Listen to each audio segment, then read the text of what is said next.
Hello everyone, if you're interested for CDL, join with us and take your CDL in 2 weeks. Let's jump up for the outside pre-trip inspection and I do my general appearance. So make sure I check my truck is not leaning to the right side and not leaning to the left side.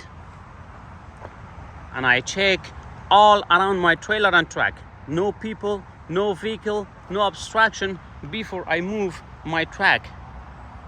Look all around your trailer and truck. And I check under my knee, under my truck. There's no puddle of oil, no coolant, no wires, no hoses hanging from front to back. And I check all my lights. And I check all my lights. In here, you start. You have to go individual. I check my fender lights. I check my signal lights.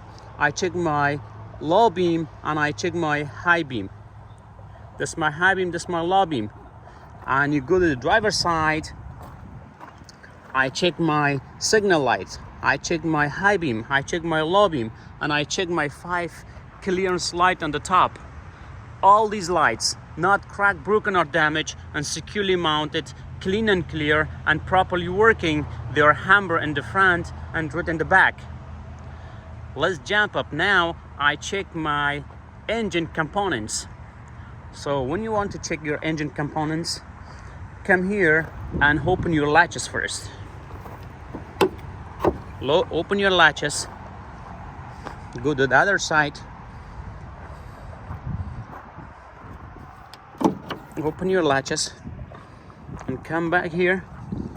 Make sure 3 point of contact. If there's no space here, just put your foot here and the 3 point of contact. Go slower,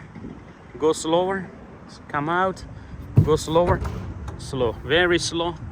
So now I start my engine parts from the passenger side. In here I check.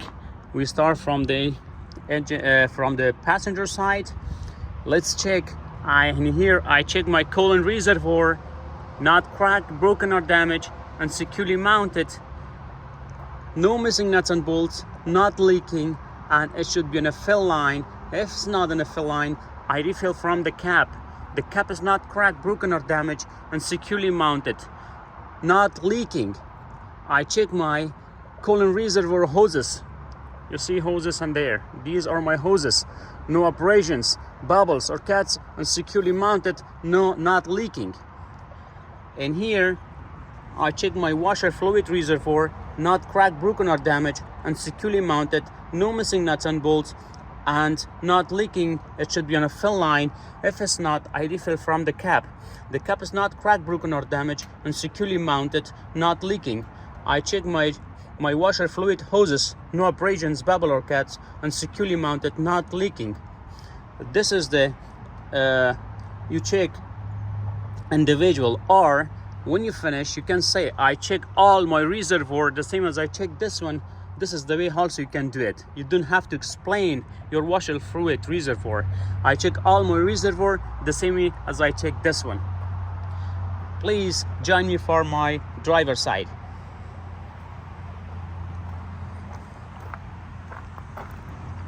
Come here. We start I check my motor oil level. I use my dipstick. It's not cracked, broken or damaged, and securely mounted, not leaking. I pull it out, wipe it clean, and reinsert. I pull it out again. If it's not in the proper level, I refill the engine oil cap. Not cracked, broken or damaged, and securely mounted, not leaking. I check my hair hoses, no abrasions, bubble or cuts, and securely mounted, no audible leaks. I check my engine hose, no abrasions, bubble or cuts, and securely mounted, not leaking, and the rubber parts, no abrasions, bubble or cuts, and securely mounted, not leaking, with the clamps tight and present. We stop our video because we may make it more parts, and I will add the other parts for the next my video. Thank you.